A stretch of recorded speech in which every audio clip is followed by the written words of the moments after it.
I'm Mari Adams with the TMI show, and we have with us Shane Morton of Atlanta Zombie Apocalypse. That's right, makeup artist and costumer extraordinaire. Horror host.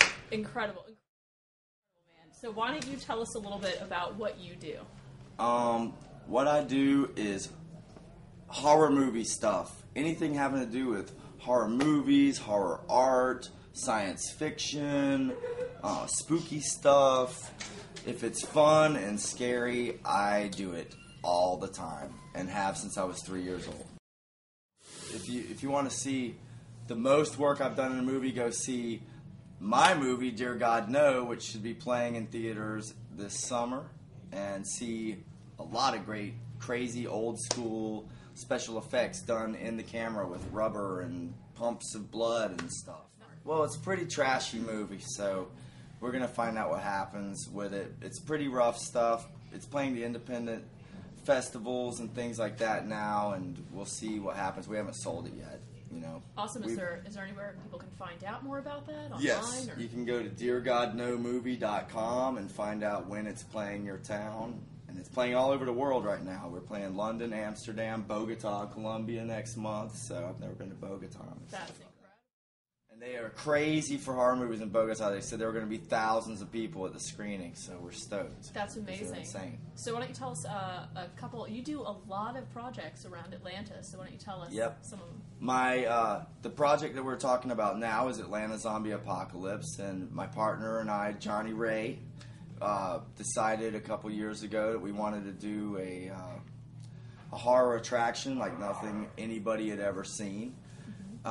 Not involving any of the things you see in a haunted house. Like, we don't even call this attraction a haunted house because we don't want any of those like lame connotations of the vampire guy jumping out over here or the killer clown puppet that goes and strobe lights and stuff, you know, that you've seen in every other haunted house. You know, I've been working in the haunted house industry for 25 years, and I've done them all over the country, and I wanted to do something totally different. So we decided to approach this like a movie.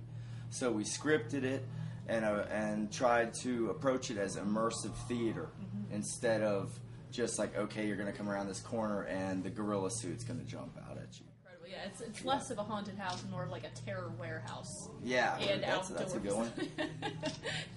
We've been calling it horror attraction, but that's good too. It's really different. You know, we wanted to put some more like more of a physical thing.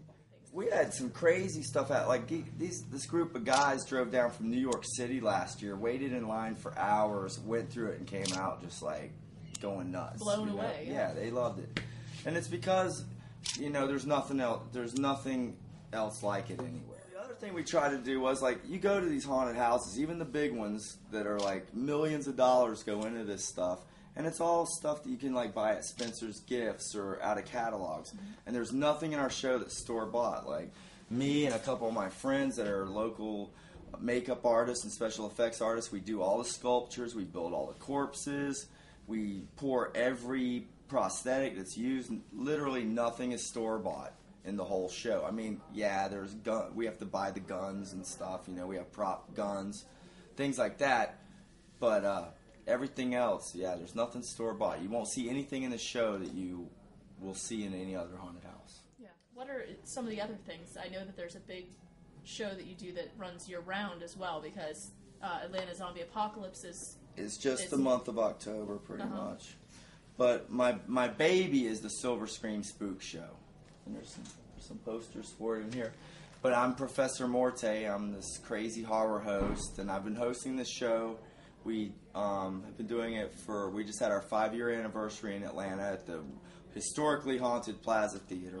And what I do is everybody says it's like Pee-wee's Playhouse meets the Monsters. We have an improvisational acting troupe that we all dress up like monsters, and we put on a show with magic tricks and dancing girls, and then we show like a G-rated classic film, like something by Ray Harryhausen or Roger Corman, something that's good, and we make it free for kids because I think that there's not enough fun stuff for kids. You know, when I was growing up and Ted Turner was running the program in the South, we'd come home from school and there'd be Ultraman on, and we'd wake up in the morning and there'd be he had, the horror host when Ted Turner was running the show was Al Lewis. Grandpa Munster was the horror host I grew up with. So I was raised in a really, even the television was good. So I want to make sure that kids today are getting something cool and getting to see, like, it all made sense when I looked down a couple months ago at the show, and this little girl, she must have been 5 years old, had made this shirt with a Sharpie marker that said, "I love Ray Harryhausen."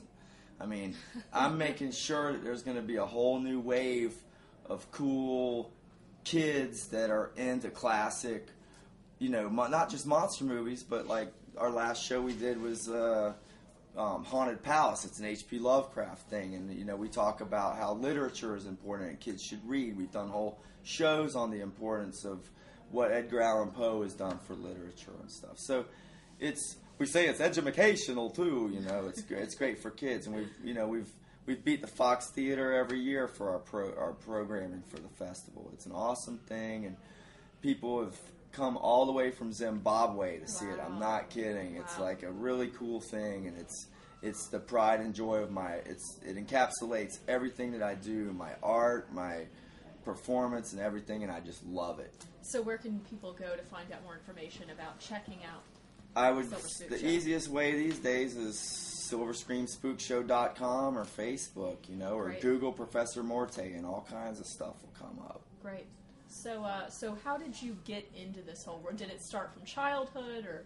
Well, really, I think I was born this way. I tell people I was raised by the Addams Family, and it's not a stretch at all. Like, if the Addams Family were kind of like biker hippies instead.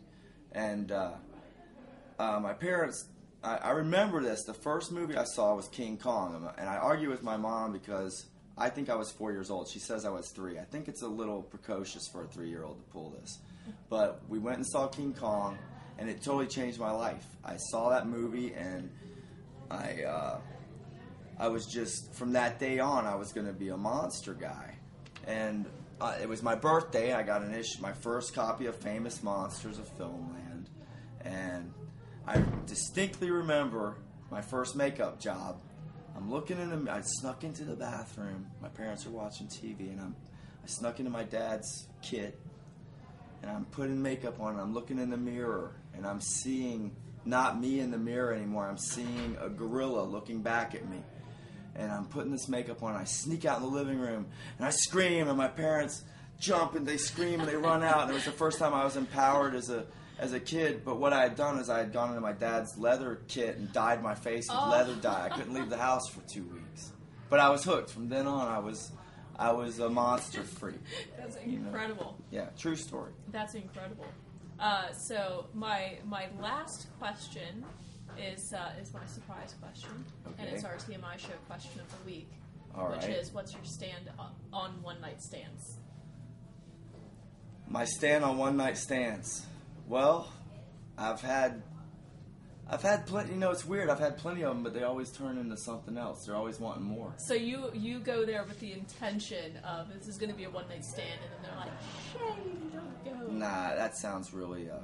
It sounds like I'm. He's like, that sounds really assy, although it's yeah, true. no, I'm all for one-night stands. If that's what you're feeling, as long as you guys are safe and everybody's having fun, then yeah, one-night stands are great. And I think girls should think the same way. I think a lot of girls do think the same way. I mean, that antiquated thinking that it's only one-night stands and stuff are only for guys is over, Let the girls go out and get some, too. But be safe if you're going to do that. Yes, you have heard it from Shane. One-night stands, thumbs up. They're great. Okay, awesome. Well, thank you so much for joining us for an interview. Great, thank you. And again, the website so we can find out about Atlanta Zombie Apocalypse. It's atlantazombie.com or atlantazombieapocalypse.com, silverscreamspookshow.com, DearGodNoMovie.com. That about covers all the bases this month. Awesome. Great. Well, hopefully we'll get to have you on again. Great. Okay, awesome. Thanks. Thank you.